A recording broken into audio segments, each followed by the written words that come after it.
बिस्मिल्लाहिर्रहमानिर्रहीम। अल्हम्दुलिल्लाहि रब्बिल आलमीन वस्सलातु वस्सलामु अला सय्यिदिल मुरसलीन नबिय्यिना मुहम्मद व अला आलिहि व सहबिहि व मन तबिअहुम बि इहसानिन इला यौमिद्दीन, अम्मा बाद। आदरणीय दर्शक मित्र, प्रिय भाइयों और बहनों, दोस्तों, धोखा, अज्ञानता तथा अस्पष्टता, अर्थ यह है कि हर वह आर्थिक समझौता जो अस्पष्टता तथा अज्ञानता पर आधारित होने के कारण भविष्य में दोनों पार्टियों, दोनों पक्षों के बीच झगड़े अथवा एक दूसरे के साथ अत्याचार तथा अन्याय का कारण बन जाए, अत्याचार और अन्याय का कारण बन जाए। झगड़े, अत्याचार एवं धोखाधड़ी के साधनों ही को देखते हुए उसको बंद करने के लिए इस्लाम ने ऐसे आर्थिक समझौतों को हराम कर दिया है कि यदि लोग आपस में पारस्परिक यानी आपस में भी अगर समझौता, ऐसा समझौता करें कि जिसमें धोखाधड़ी हो, जिसमें अन्याय हो, जिसमें अत्याचार हो, तो वो भी हराम है और वो मान्य नहीं होगा। अल्लाह के रसूल सल्लल्लाहु अलैहि वसल्लम ने फरमाया कि हदीस में आता है कि नहा रसूलुल्लाह सल्लल्लाहु अलैहि वसल्लम अन बैइल गरर, अल्लाह के रसूल सल्लल्लाहु अलैहि वसल्लम ने धोखे के व्यापार से मना किया है। धोखे के व्यापार से अल्लाह के नबी सल्लल्लाहु अलैहि वसल्लम ने रोका है। धोखा, अस्पष्टता तथा अज्ञानता पर आधारित कुछ उदाहरण मैं आपके सामने प्रस्तुत कर रहा हूं। पहला एक उदाहरण यह है कि जैसे धोखा किसमें है, अज्ञानता अर्थात अस्पष्टता कहां होगा? फल पकने से पहले उसको बेच देना और उसी समय उस फल का तोड़ लेना। गर्चे आपसी समझौता हो तो इसका बेचना ही शरीयत में सही नहीं है, हराम है। क्यों? इसलिए कि ये अत्याचार तथा अन्याय पर आधारित है। फल पकने से पूर्व ही बेच देना और उसी समय उसको तोड़ लेना, इसलिए कि पकने के पूर्व ही अगर आप तोड़ लेते हैं उसको तो वो फल खराब हो जाएगा, वो फल खराब हो जाएगा। पकने से पहले तोड़ने वाला फल और न ही उससे वो लाभ उठा पाएगा ज्यादा, और वो खराब होने का खतरा है उसमें और खराब हो जाएगा।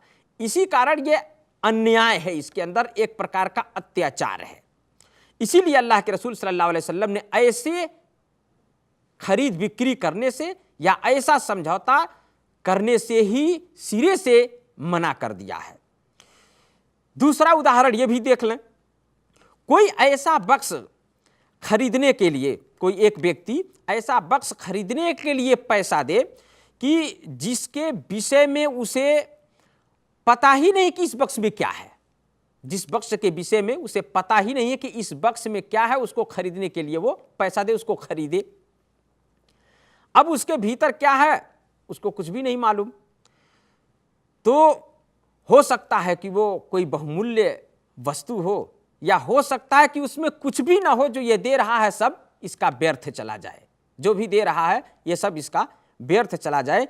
इसी प्रकार इस वस्तु की बिक्री से जो बेचने वाले को जो लाभ होगा उसको तो उसने तो पैसा ले लिया, लेकिन जो खरीदने वाला है उसके लिए उसमें बहुमूल्य भी हो सकता है, इसलिए कि अस्पष्ट है, उसमें क्या है मालूम ही नहीं है, तो वो बहुमूल्य भी हो सकता है और शून्य भी हो सकता है।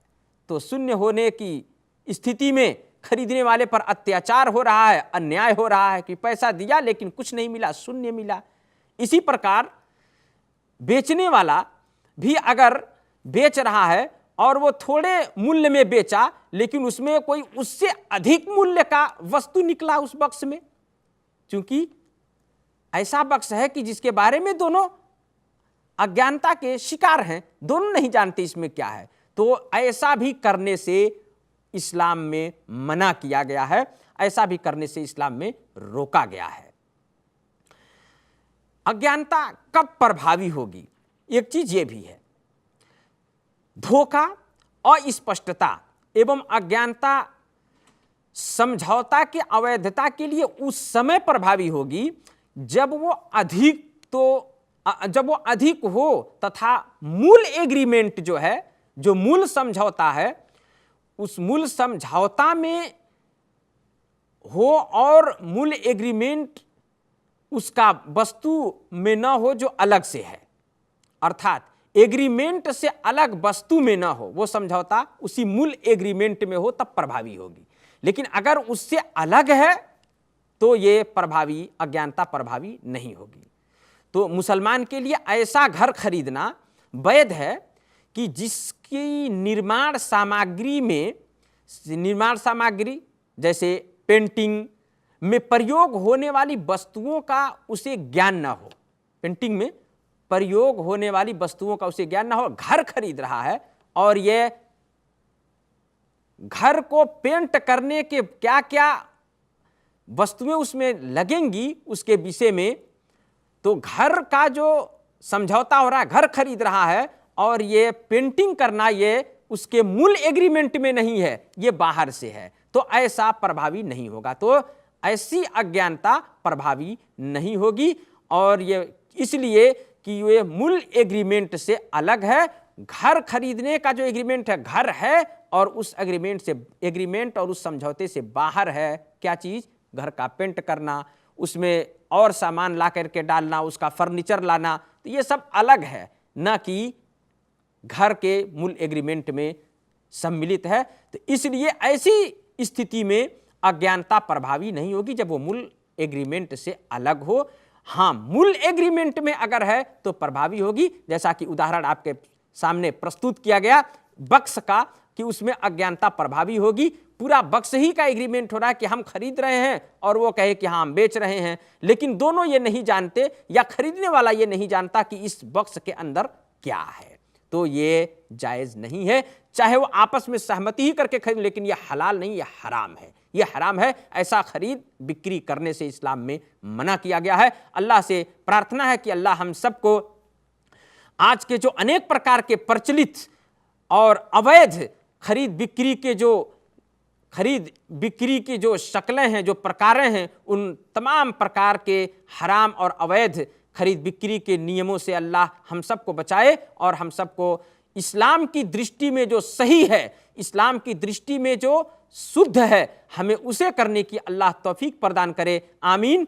व सल्लल्लाहु अला नबीना मुहम्मद व अला आलिहि व सहबिहि वसल्लम।